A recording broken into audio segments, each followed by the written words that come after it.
queridona, já abra sua Bíblia em Neemias, no capítulo 7.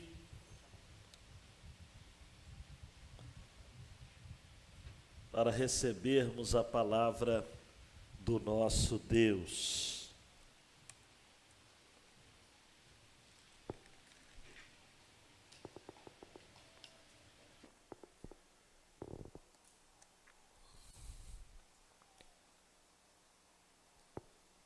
Neemias, capítulo 7.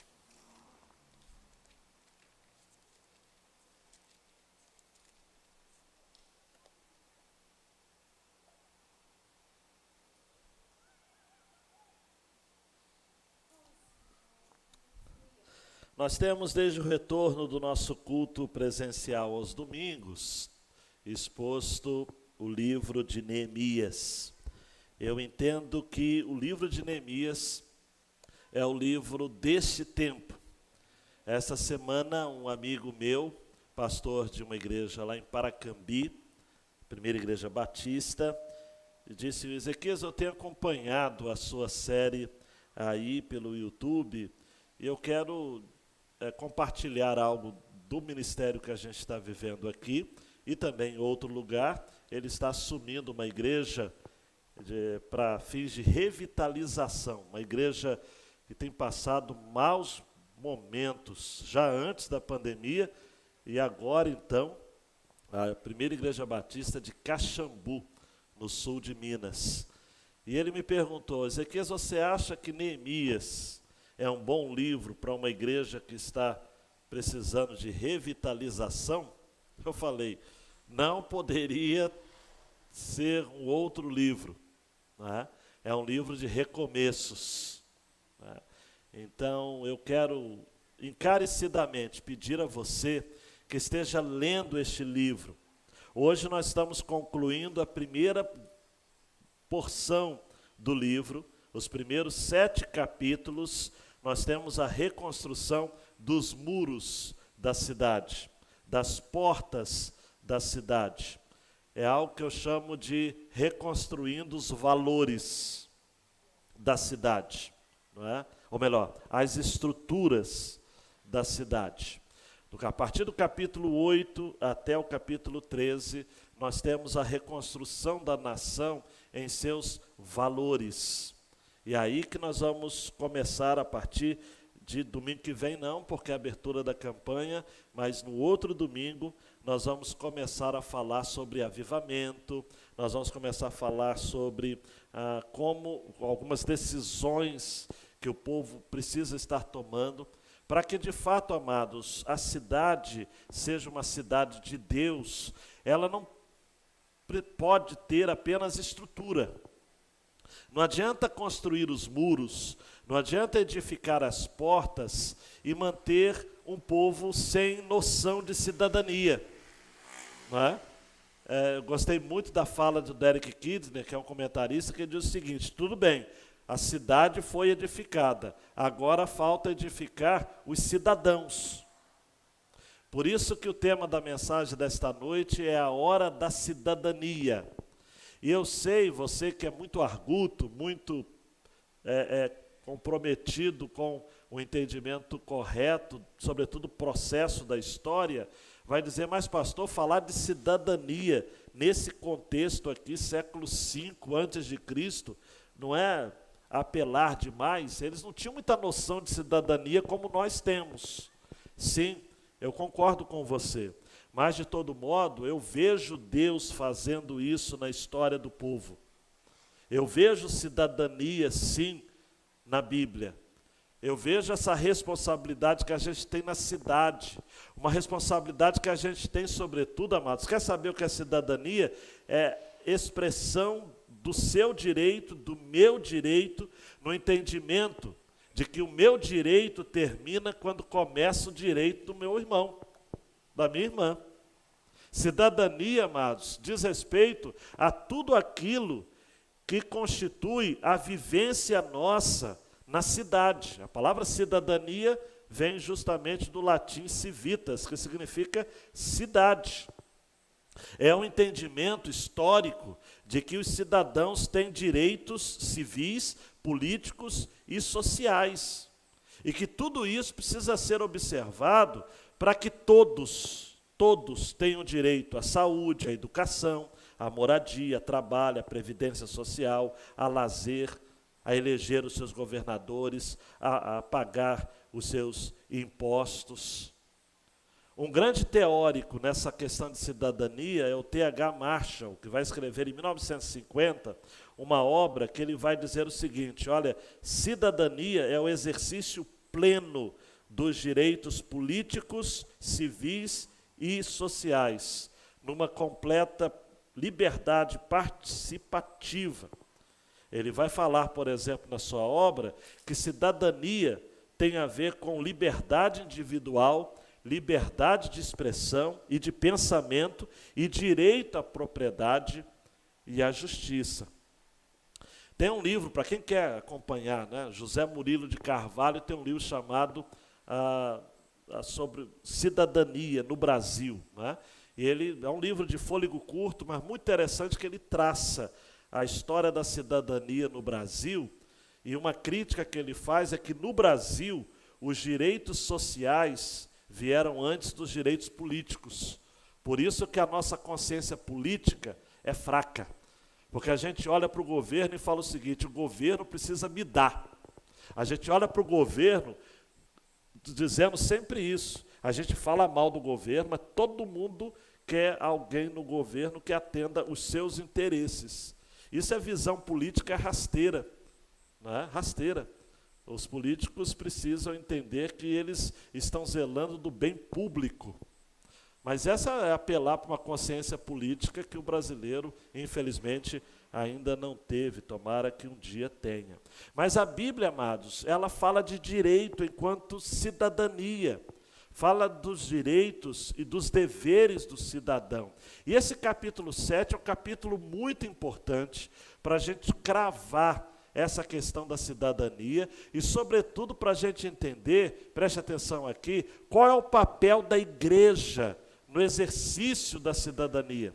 Por que nós, como crentes, somos importantes para a gente definir que tipo de cidade a gente quer ser, que tipo de cidadão a gente quer ser, né? Então, eu quero apelar ao seu coração, que você ouça bem esta mensagem, que você não se feche para qualquer tipo de preconceito por conta do formato do texto, cheio de genealogia. O que tem a ver genealogia com cidadania? Você vai entender, por favor. Só preste atenção para você receber algo do Senhor nesta noite. Então, Neemias capítulo 7, abra sua Bíblia aí e acompanhe a leitura. Não é? É uma leitura diferente. Eu tive uma aula há 2 semanas atrás, uma aula online, com um pastor, que ele disse o seguinte: olha, mesmo que o texto seja longo, leia o texto, porque se o seu sermão não for bom, pelo menos o texto você já leu e o texto é bom, né? Então, mesmo que sejam 73 versos, nós vamos estar lendo e eu vou estar pulsando do texto, tirando do texto, pensando, né? Para ser mais preciso, realidades muito especiais. Vamos lá? Capítulo 7 de Neemias. Depois de o muro ter sido concluído e de eu ter colocado portas no lugar, as portas no lugar, foram nomeados os porteiros, os cantores e os levitas. Nomeei Anani, meu irmão, para governar Jerusalém, e com ele Ananias, comandante da fortaleza, pois era homem fiel e temente a Deus, mais do que a maioria dos homens. Eu disse a eles: as portas de Jerusalém não poderão ser abertas, antes que o sol esteja alto, e os porteiros devem fechar e trancar as portas antes de deixarem os seus postos. Nomeai também guardas entre os moradores de Jerusalém, alguns nos seus postos e outros diante das suas casas. A cidade era grande, contudo haviam poucos moradores nela, e as casas ainda não tinham sido reconstruídas. O meu Deus, então, pôs no meu coração que eu reunisse os nobres, os oficiais e o povo, para registrar as genealogias. E achei o livro da genealogia dos que tinham voltado primeiro, e nele achei escrito o seguinte: estes são os homens da província que voltaram do cativeiro, os quais Nabucodonosor, rei da Babilônia, tinha levado como prisioneiros e que voltaram para Jerusalém, para Judá, cada um para a sua cidade. Em companhia de Zorobabel, Jesua, Neemias, Azarias, Raamias, Naamane, Mardoqueu, Bilzã, Bisberete, Bigvai, Neum e Baaná. Esse é o número dos homens do povo de Israel. Os descendentes de Parós, 2.172. Os descendentes de Cefatias, 372. Os descendentes de Ara, 652. Os descendentes de Baate-Moabe, por meio da linhagem de Jesua e de Joabe, 2.818. Os descendentes de Elão, 1.254. Os descendentes de Satu, 845. Os descendentes de Zacai, 760. Os descendentes de Pinuí, 648. Os descendentes de Bebai, 628. Os descendentes de Asgade, 2.322. Os descendentes de Aduricão, 667. Os descendentes de Bigvai, 2.067. Os descendentes de Adim, 655. Os descendentes de Ater, por meio de Ezequias, 98. Os descendentes de Assum, 328. Os descendentes de Bezai, 324. Os descendentes de Arife, 112. Os descendentes de Beão, 95. Os homens de Belém, de Netofá, 188. Os homens de Anatote, 128. Os homens de Beit Asmavete, 42. Os homens de Criate Jearim, de Sefira e de Berote, 743. Os homens de Ramai, de Geba, 621. Os homens de Miquimais, 122. Os homens de Betel e Ai, 123. Os homens do outro Nebo, 52. Os descendentes do outro Elão, 1.254. Os descendentes de Arim, 320. Os descendentes de Jericó, 345. Os filhos de Note, de Adide, de Ono, 721.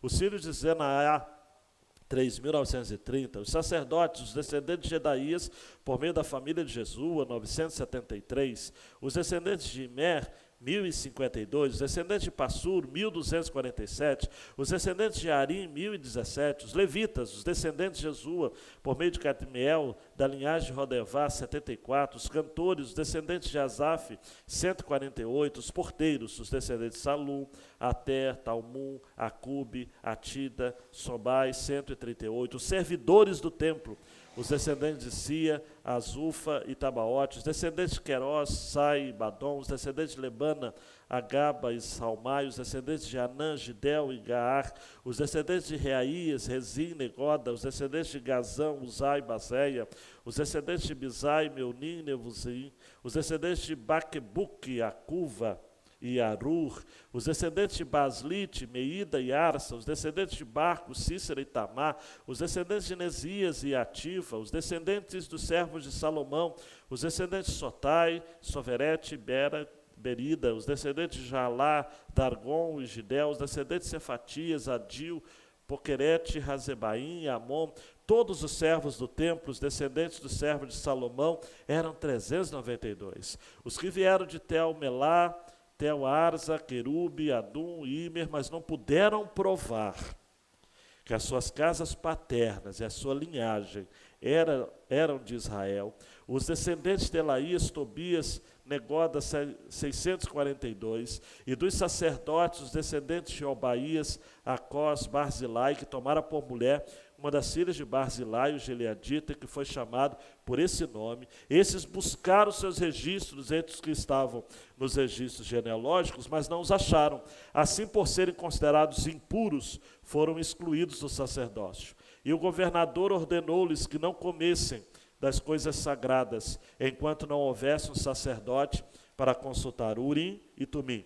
Toda essa comunidade junta somava 42.360 homens, além dos seus servos e das suas servas, que somavam 7.337 e tinham 245 cantores e cantoras. Possuíam 736 cavalos, 245 mulas, 435 camelos e 6.720 jumentos. Alguns dos chefes de famílias contribuíram para a obra. O governador deu para a tesouraria 1.000 dáricos de ouro, 50 bacias e 530 vestes sacerdotais. E alguns dos chefes de famílias deram para a tesouraria da obra 20.000 dáricos de ouro e 2.200 minas de prata. O restante do povo deu 20.000 dáricos de ouro, 2.000 minas de prata e 67 vestes sacerdotais. Os sacerdotes, os levitas, os porteiros, os cantores, alguns dentre o povo, os servos do templo e os demais israelitas se estabeleceram nas suas cidades. Quando chegou o 7º mês, os israelitas já estavam nas suas cidades. Amém? Deus meu, a tua palavra está aqui, posta entre nós. Fale ao nosso coração, Senhor. Por favor, no nome de Jesus. Amém e amém.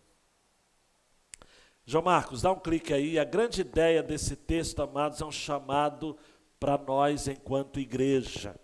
A igreja de Jesus é levantada em uma cidade como testemunha do Evangelho na defesa da vida e da ordem pública. Olha para mim, por favor. A igreja, amados, está numa cidade para influenciar esta cidade. Os outros podem não nos respeitar. Pode ter som alto na praça, pode ter coisas que nos perturbam grandemente, mas nós temos de dar o exemplo. Cidadania, amados, tem algo a ver com aquilo que eu ofereço para a cidade, não necessariamente aquilo que a cidade tem para oferecer para mim. A lógica que eu quero salientar e que é a preocupação de Neemias aqui é isso. Nos primeiros 4 versos, Neemias fala de recomeços, e ele estabelece então pessoas nos seus devidos lugares. É uma expressão popular muito rasteira, mas é aquela história do cada macaco no seu galho, né, de cada pessoa na sua devida função, é o que Neemias estabelece. E depois, então, dos versos 5 até 73, nós vamos encontrar registros, porque Deus valoriza muito nomes, sabia? Deus valoriza muito nomes. O nosso Deus é um Deus de especificidades. Não é um Deus de generalidades. Repare que na Bíblia poderia estar dizendo o seguinte, olha, e de repente havia 42.360 pessoas e 7.336 servos. Mas ele fez questão de dar os nomes dos chefes de famílias. Por quê? Porque Deus valoriza o seu nome. Deus valoriza a sua história. Essa coisa de nome de família, nós vivemos um tempo que está tudo muito bagunçado, né? Mas a história da família, você conhece a história da sua família? Você pode falar o seguinte, não, olha, meu pai, ele veio para nossa cidade em tal ano assim, ele é filho de fulana, e nós somos descendentes aí de imigrantes, ou nós viemos do contexto de escravização, os nossos pais foram escravizados, ou nós tivemos que trabalhar duro na terra, mesmo sem qualquer tipo de reconhecimento, mas a nossa família foi crescendo. Hoje o Senhor, nós precisamos conhecer a história da nossa família. De onde você veio?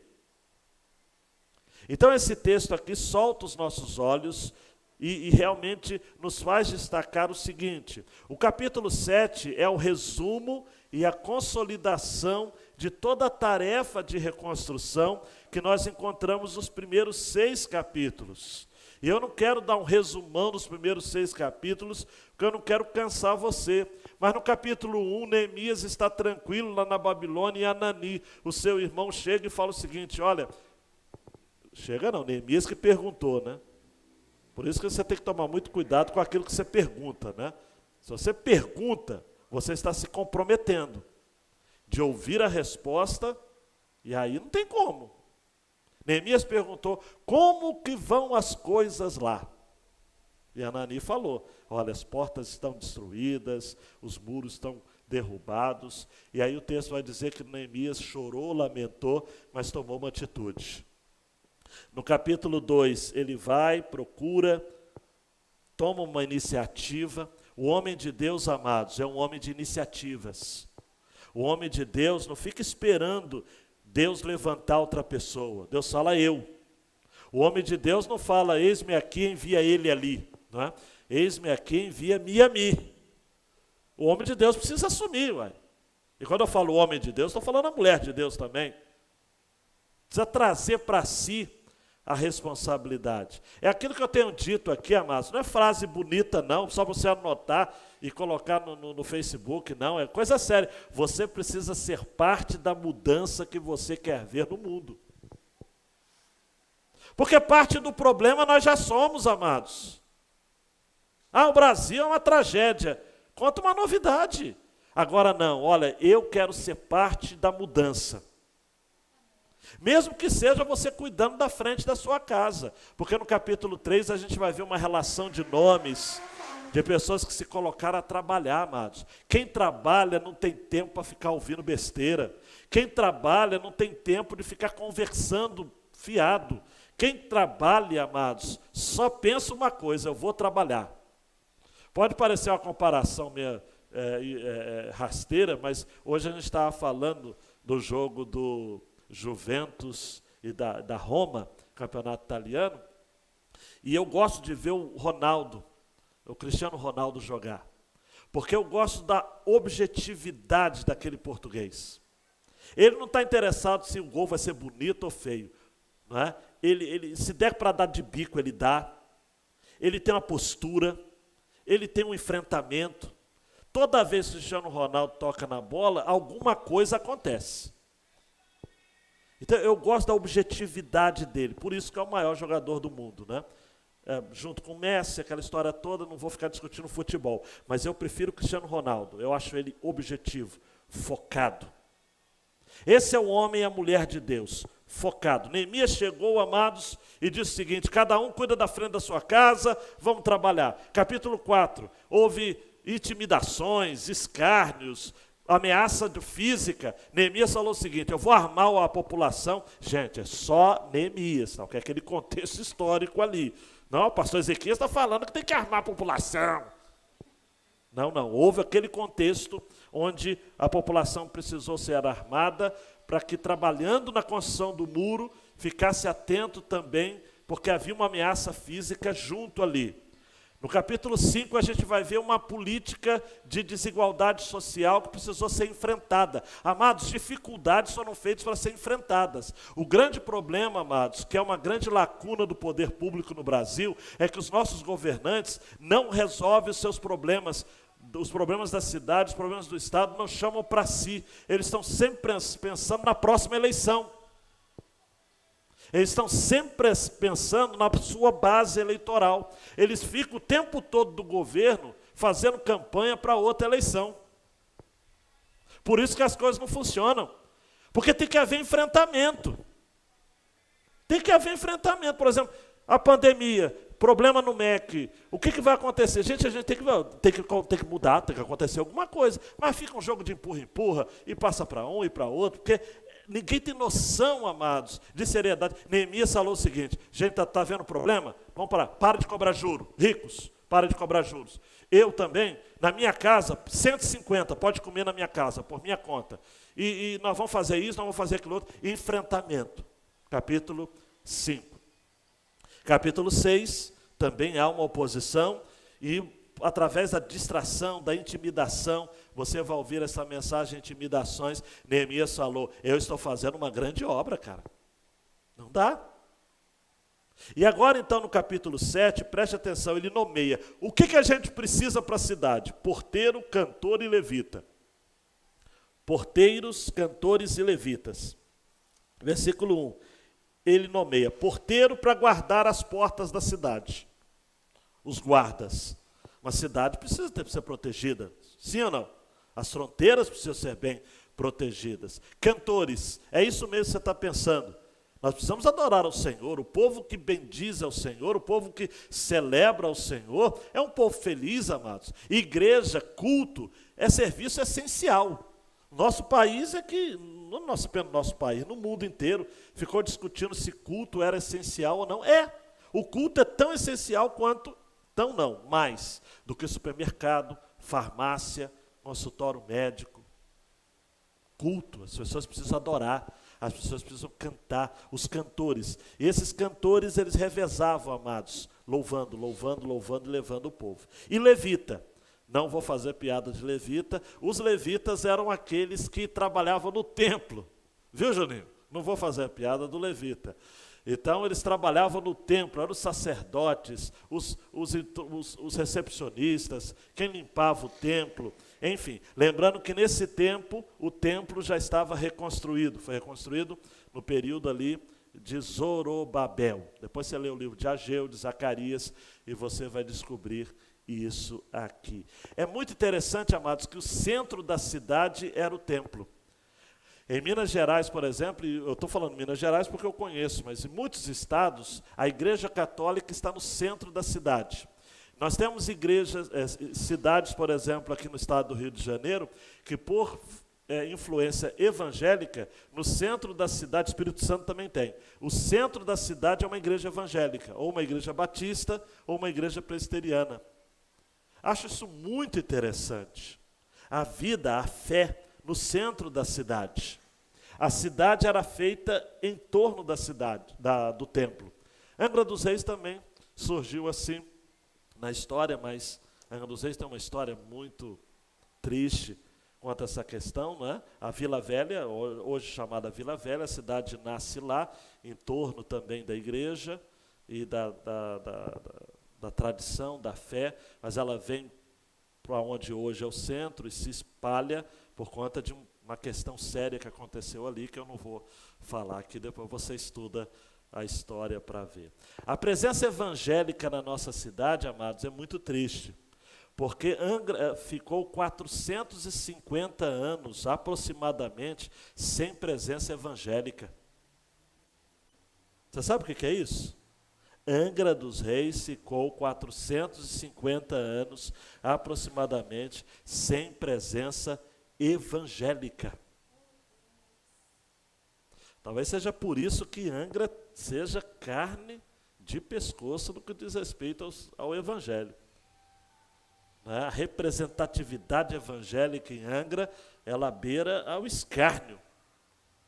E se for separar aqueles que de fato são fiéis, pregadores da palavra, daqueles que estão apenas aliados ao poder político, aí então diminui mais ainda o nosso nível de influência.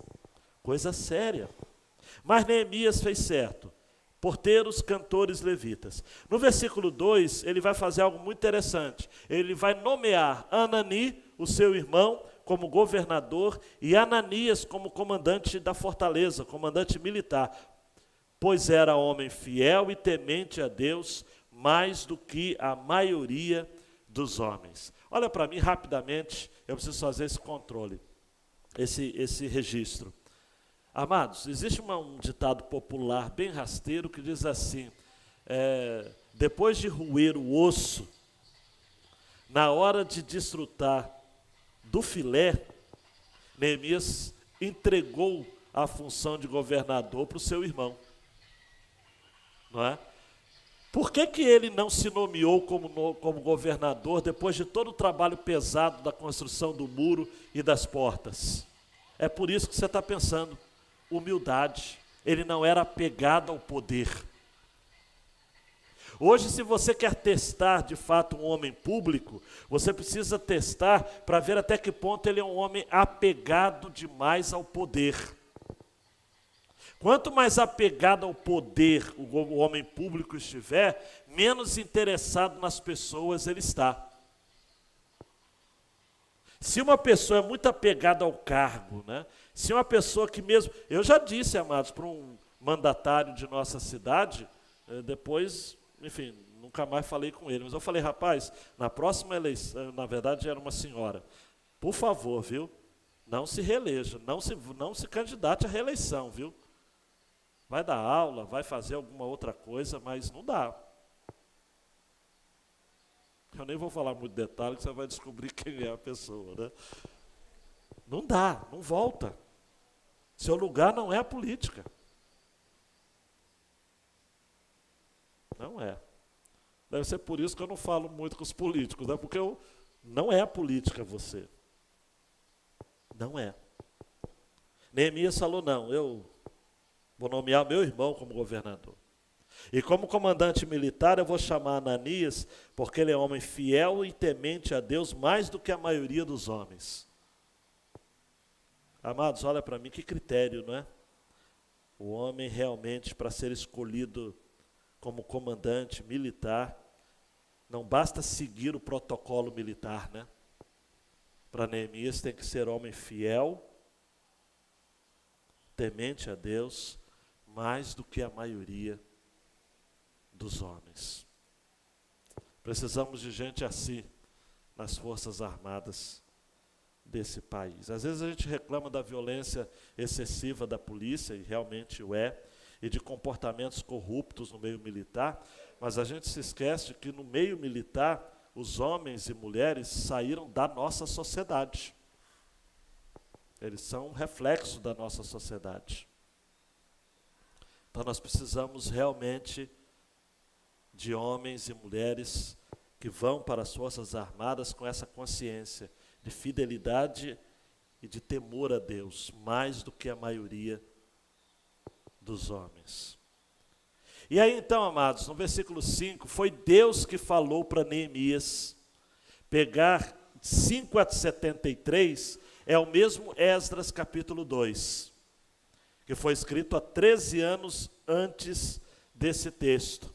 Mas Deus falou, o meu Deus então pôs no meu coração que eu reunisse os nobres, os oficiais e o povo para registrar as genealogias. O líder, o homem de Deus, precisa ouvir a voz de Deus, precisa ser sensível à voz de Deus. E aqui nós temos então um registro genealógico. Foram homens amados e mulheres que haviam voltado desde o ano 538 sob a liderança de Zorobabel. Chefes de famílias, nomes importantes, homens e mulheres que haviam trilhado 1.300 quilômetros em cerca de 5 meses, uma viagem dura. Nós encontramos, amados, nesse longo texto, os líderes daquela nação, os líderes que retornaram, que tinham descendentes, amados, que estabeleceram ali famílias. Os judeus leigos bem registrados, os judeus amados, até os nossos dias, eles levam muito a sério essa questão de genealogia. Você vai encontrar na Bíblia várias genealogias, justamente por causa dessa importância da história da família. Hoje tem gente preocupada com árvore genealógica para poder ter cidadania europeia, né? Eu tenho um colega que fez uma pesquisa para descobrir que ele era da família da Itália, de tal lugar ser assim. Eu acho que ele conseguiu ser cidadão italiano, né? E tem gente preocupada com genealogia por conta disso. Mas é importante você conhecer a história da sua família. Depois tem os sacerdotes, eles são importantes, amados. Amados, uma sociedade, ela não sobrevive com decência, com dignidade, se os pastores, se os sacerdotes forem corruptos. Amados e amadas, os homens de Deus precisam ser exemplos. É tão sério que nesse capítulo você já deve ter observado que um grupo ficou sem ser reconhecido, né? Deu dificuldade na hora de encontrar lá os registros, versos 63 e 64, não acharam os registros e foram considerados impuros e excluídos do sacerdócio. O negócio era sério. Amados, ser líder religioso não é para qualquer um. Não é para fulano de tal que fala direitinho, vão mandar para o seminário.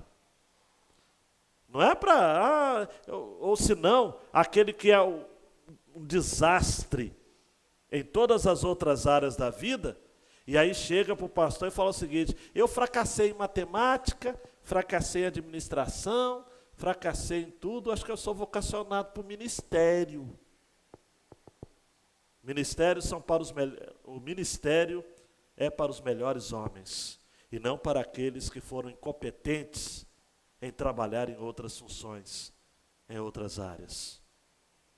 Os levitas, os cantores, já falei aqui da importância deles, os guardiões da porta.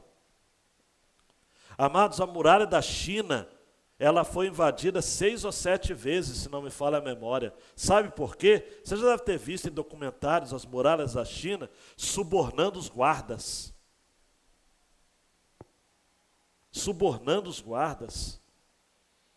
A nossa cidade, amados, as nossas cidades, a nossa nação precisa ter homens que são guardiões das portas, das fronteiras da cidade, a cidadania. Os servos do templo, aqueles que trabalhavam com o culto, os descendentes dos servos de Salomão, pessoas de ascendência questionável.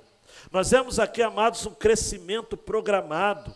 Nós vemos aqui uma ordem, nós vemos aqui uma rigidez. O nosso Deus é um Deus de detalhes, como eu já disse para vocês, tudo muito bem organizado.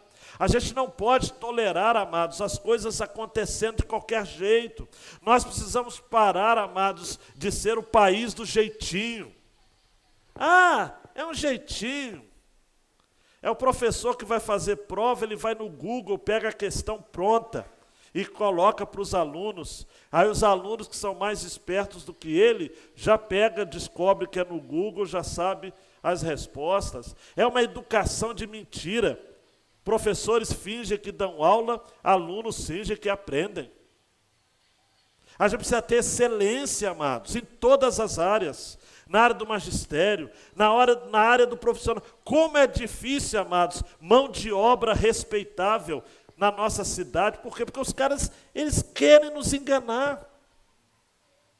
Você tem que acompanhar o serviço, você tem que ficar assim de olho. O cara se compromete com o serviço, não faz ou não sabe fazer, e enrola. E se você for ingênuo de pagar antecipado, só lamento para você. Você tem que acompanhar. Isso em todas as áreas. Na náutica é assim, não é? No estaleiro é assim. Quanta gente preguiçosa dormindo dentro daqueles tubos da Bracels. O dia inteiro dorme de babá. Péssimos profissionais. Aí são demitidos, chegam aqui fora, não sabem fazer nada. Por quê? Porque aqui não tem tubo para o cara dormir, cara. É triste, amados. É triste. Você que é mãe, você que é pai, você tem que acompanhar o seu filho, amados. Não é? Eu lembrei de outro ditado, mas ele é meio feio, né? Você tem que cuidar do seu filho pequenininho. Se você vê ele bem preguiçosinho, dá uma chamada nele de cara, porque a vida lá fora, eu sempre falo com meu filho, amados, ó, você tem que lutar lá em cima. Briga lá em cima, porque daqui a pouco a luta pela sobrevivência vão ser os melhores. E se você for o cara de média, eu passei na média, 5. 5 é medíocre, 6 é medíocre, 7 é medíocre. 8 está começando a melhorar, 9 é bom e 10 é ótimo. Tem que ser assim, nada de média. Nada de falar, não, dá para passar, papai. Dá para passar nada, toma vergonha na cara. Ainda mais essa turma que só estuda, amados. Tem que fazer mais. Eu estudei à noite, amados. Não gosto de contar muita história pessoal, mas há 15 anos eu estudava à noite. Eu comecei a trabalhar com 14 anos. À noite. E vamos estudar. Fiz seminário também, trabalhando em meio turno. Depois fui pastor e trabalhando. Estudando. E avançando. Tem que ter seriedade, tem que ter organização. Outra coisa, amados, muito interessante que a gente vê nesse texto é o seguinte, é o cuidado com a obra de Deus. Os versos 70 a 73 fala de que a obra de Deus precisava de recursos. Então, chefes de famílias contribuíram para a obra.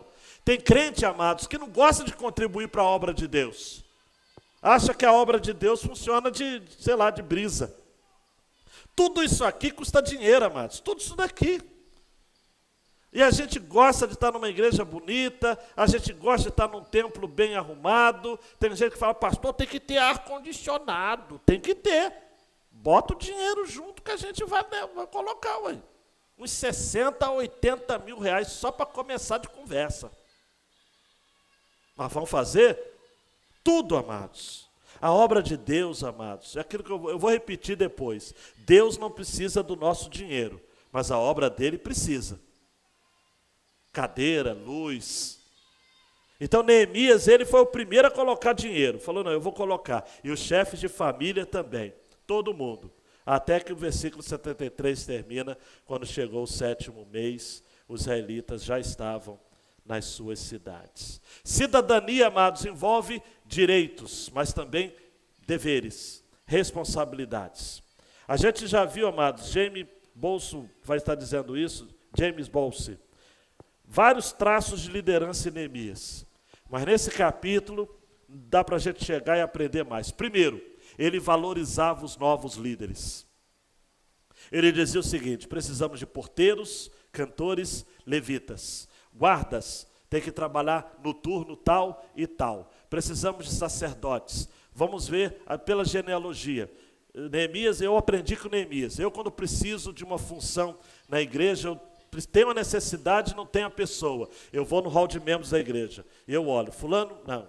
Fulano, não. Fulano, não. Fulano, sim. Vou chamar, anota a letra. Fulano, dá para chamar para essa função. Neemias faz isso. Busca a genealogia. Busca a história da família. Busca porque tem perfis, amados, a serem contemplados. Neemias procurava pessoas e indicava pessoas. Segundo, Neemias dava instruções claras e adequadas às pessoas que ele chamava.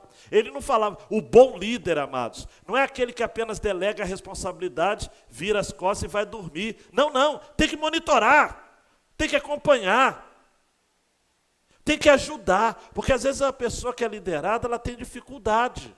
Então a gente precisa analisar, as pessoas não são iguais, amados. Eu tive que aprender isso na marra. Antes eu acreditava, amados, na minha juventude idealista, que as pessoas, elas eram obrigadas, olha só que loucura, eu falo isso até com vergonha hoje. Eu achava que as pessoas tinham que entender aquilo que estava na minha cabeça. E depois, Alex, que eu descobri que eles não sabiam o que estava na minha cabeça, que eu tinha que ensinar, que eu tinha que caminhar, que eu tinha que ter paciência. E eu, para quem conhece, trabalha comigo próximo, sabe que muitas vezes eu vão fazer, tem que fazer, vão fazer, vão fazer. E a pessoa às vezes precisa de direção clara. Você precisa dizer, Zé, ó, eu quero assim, assim e assim. Para depois você cobrar em cima daquilo que você falou, não daquilo que está na sua cabeça. Ninguém é obrigado a saber o que está na sua cabeça. Neemias agia assim. E terceiro, Neemias sabia que a obra era de Deus. E Deus iria sustentar a obra. A construção do muro, amados, deu 52 dias. A construção da nação demorou vários anos. É aquilo que o Samuel Campanhã fala, não é? Um sermão dá para preparar em 40 horas. Ele é fera, 40 horas para preparar um sermão. Não é? Mas uma vida, mas um pregador, Deus leva uma vida inteira.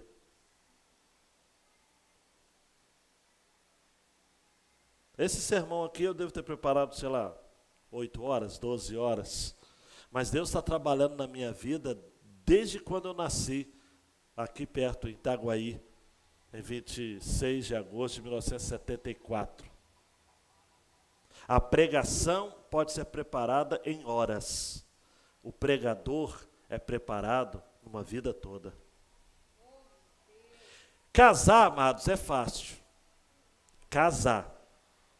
Eu amo ela, eu amo ele, vamos casar, vamos juntar a escova de dente e aquela história toda. É uma casa.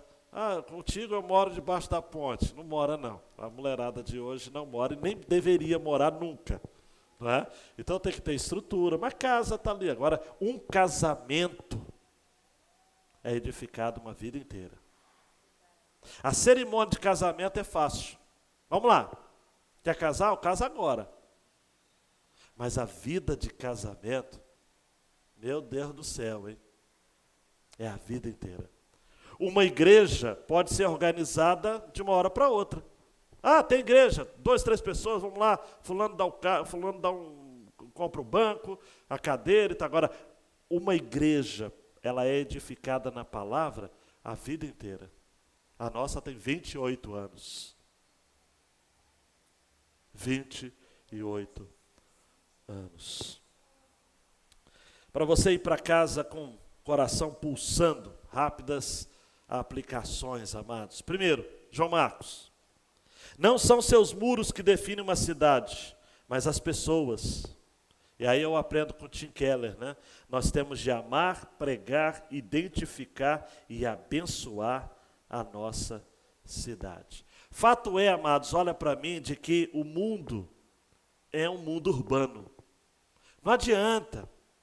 A Deus, por exemplo, ele estabeleceu a lógica da cidade. Deus criou o homem num jardim, em Gênesis. Mas em Apocalipse, Deus vai colocar o homem numa cidade. Começa no jardim, termina numa cidade.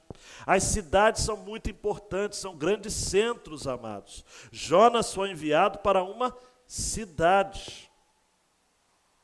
Deus está construindo uma cidade, é o engenheiro, o arquiteto. Nós somos cidadãos de uma cidade.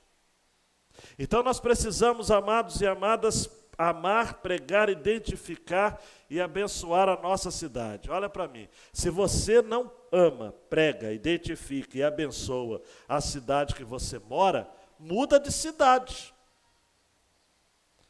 Nós temos que amar a nossa cidade, o lugar que o Senhor nos colocou. Jeremias capítulo 29 fala isso, olha, e procurai a paz da cidade, para a qual vos fiz que fossem levados cativos, porque na paz da cidade vocês encontrarão paz. Nós precisamos amar a cidade de Angra dos Reis. Vou cantar tua beleza, Angra dos Reis. Pastor, Angra é uma tragédia. Muda! Vai para Paraty, vai para Mangaratiba. De manhã eu exagerei, né? Falei Caxias, Nilópolis, não é? Nova Iguaçu, Queimados. Mas você precisa procurar uma cidade que você ame. Que você ame. Segundo, João Marcos, nas genealogias que encontramos na Bíblia, nós vemos o valor que Deus dá à família. Na relação entre pais e filhos, vemos registros de sementes. Eu gosto disso. Genealogia é importante na Bíblia. Não pula genealogias, porque genealogia significa origem, significa semente. A palavra Gênesis, por exemplo, no grego significa fonte, origem. No hebraico, toledote, significa gerações. No livro de Hebreus, por exemplo, há um verbo chamado genealogel, que significa pautar a ascendência, quando fala de informações relacionadas a Melquisedeque. Amados e amadas, olhem para mim, família é coisa importante para Deus. Fulano gerou ciclano. Nós precisamos, amados, deixar o nosso maior legado, a nossa maior herança nessa vida são os nossos filhos, quer sejam filhos naturais ou filhos que o Senhor nos dá. E os filhos adotivos são muito abençoados, porque um filho natural nós não escolhemos ter. Um filho adotivo é um filho que a gente escolhe ter.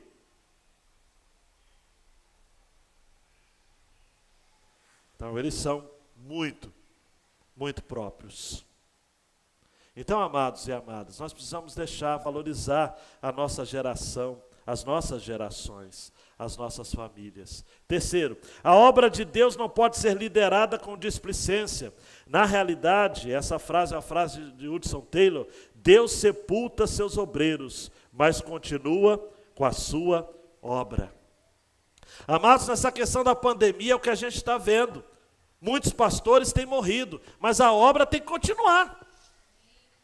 Muitos líderes têm morrido, mas a obra precisa continuar. Nós vamos ficar trancados em casa, 140 mil mortos. Realmente, já passou já. 1 milhão de mortos no mundo. Vai chegar essa semana. Se já não chegou. Estava faltando 5 mil apenas. Tem a segunda onda? Tem. Mas enquanto Deus sepulta os seus obreiros, a sua obra precisa continuar. Repita comigo: a obra de Deus precisa continuar. Precisa continuar, amado. Eu e você podemos ir, mas o Senhor vai levantar outros e outros e outros. Nós não podemos ficar, amado, chorando os nossos mortos a vida inteira. Jesus manda dizer para você aquilo que está em Lucas, se não me engano, no capítulo 9. Deixe os mortos sepultar os seus mortos. Vem e segue-me. Eu não estou dizendo que a gente precisa chorar, lamentar, sim. O meu discurso não é um discurso de negativismo, muito pelo contrário, absolutamente. Mas eu estou querendo dizer o seguinte: a obra de Deus precisa continuar. Sem qualquer crítica frontal, mas eu vejo alguns irmãos amedrontados e líderes até amedrontados por demais. Eu acredito, repito, que temos cuidados, mas a igreja não pode. Eu falei com um pastor amigo, que eu só falo algumas verdades, assim que os que eu falo verdade, alguns deixam de ser meus amigos. Eu falei: rapaz, se a gente parar, se a gente ficar com medo, se a gente fechar as portas, nesse contexto, quando a gente voltar, vai ser terra arrasada, porque o povo já está acostumando já. A nossa igreja, amados, excluiu membros, desligou membros em nossa assembleia ontem, mas nós recebemos membros também da pandemia, na pandemia. Eu li de um pastor que a igreja dele teve 50 membros a mais, só na pandemia.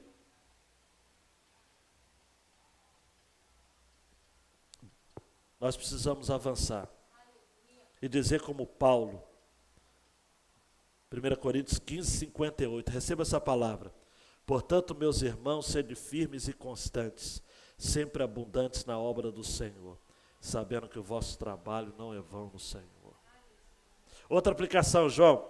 Nas contribuições dos chefes de famílias, vemos aqui o valor da generosidade para a manutenção das demandas na igreja de Deus. Deus não precisa do seu dinheiro, mas a obra de Deus sim. Nós temos, amados, de ofertar na casa de Deus, na obra de Deus. São muitos custos, são muitas demandas. Você não sabe, amados, eu não vou ficar chorando aqui as pitangas, é tudo muito caro. Não dá, não é?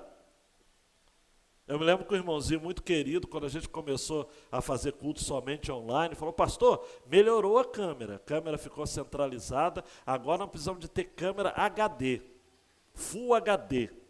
Eu falei: precisa, quase que eu falei, pauta a sua oferta, mas aí eu fiquei quieto, porque, gente, é muita demanda. Se eu ficar investindo muito dinheiro com qualidade de transmissão, temos que investir, mas não dá. Aí o pessoal, descobrindo que online é melhor do que presencial, não vai vir mais, poxa. Então nós temos que ter tecnologia, mas também a gente não pode endeusar a tecnologia. A gente não pode também, senão eu não vou virar uma igreja virtual, eu vou virar um youtuber. Não dá. Vamos investir, mas também vamos devagar. Nós temos que saber, amados, o que a gente vai investir como igreja. Esse é o segredo. Para não gastar dinheiro naquilo que, poxa vida, vai ficar. E por último, você segura na cadeira aí. Em Jesus nós temos o conceito de cidadania em absoluto.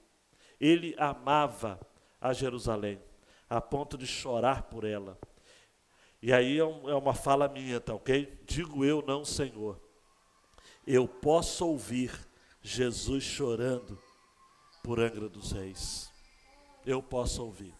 Eu ouço, amados e amadas, Jesus chorando em relação à nossa cidade, como ele chorou em Lucas 19, 41 a 44.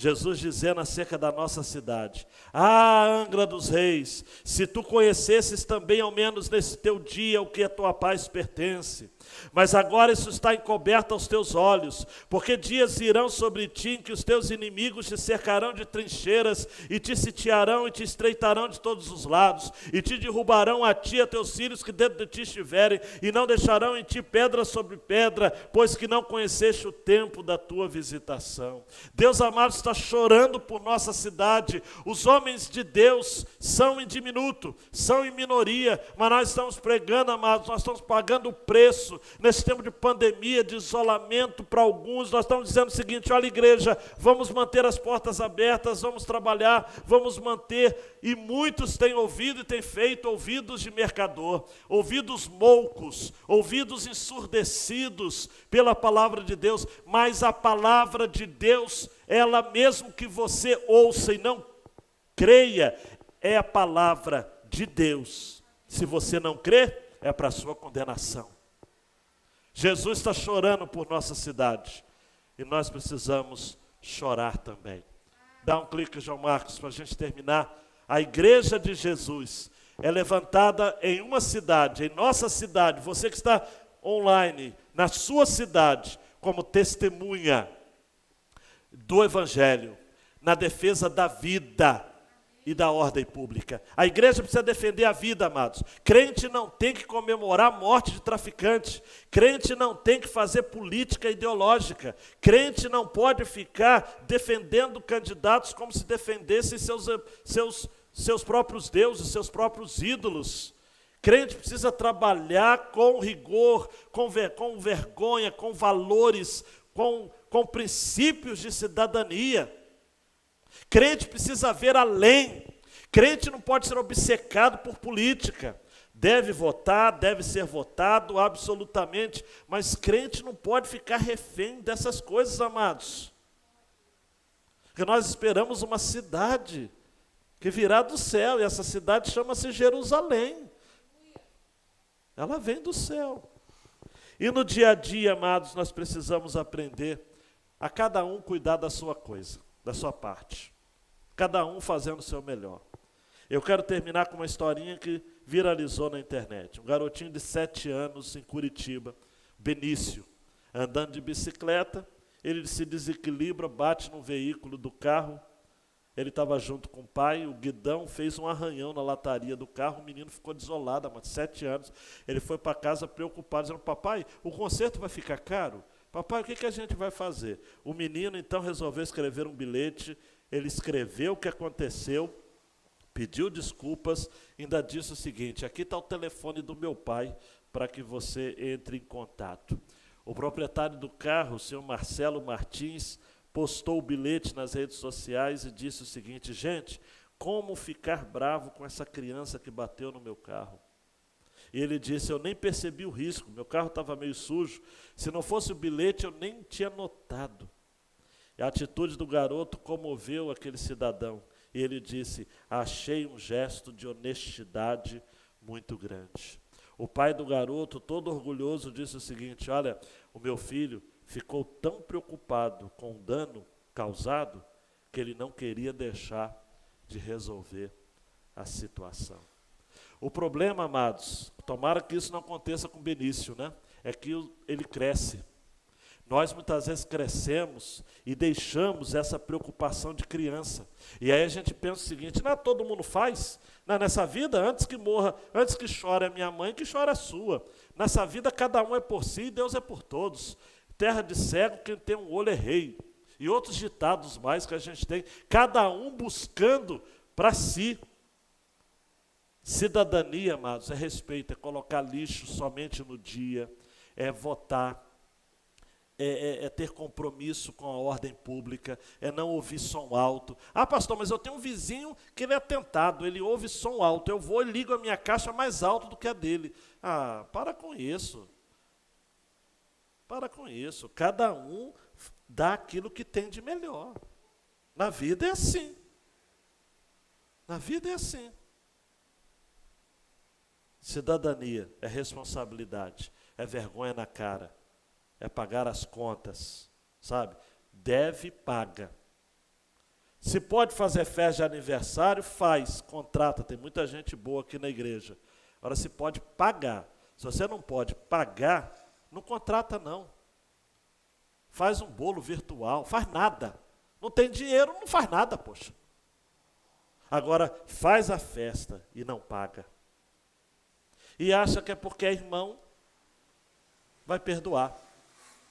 Então tem que ter vergonha na cara, compromisso, responsabilidade. Prometeu, paga. Seja o vosso dizer sim, sim. Não? O que passar disso? É procedência maligna. Tá ok? Abaixe sua cabeça, nós vamos participar da ceia do Senhor agora. E é o momento que a gente confere essa nossa, reafirma esse nosso compromisso com o Senhor. Abaixe sua cabeça e diga isso. Eu estou sendo um bom cidadão? Quando eu falo bom cidadão, vamos lá. Você limpa a frente da tua casa? Você recolhe o lixo colocando no dia certo? Você paga os seus impostos?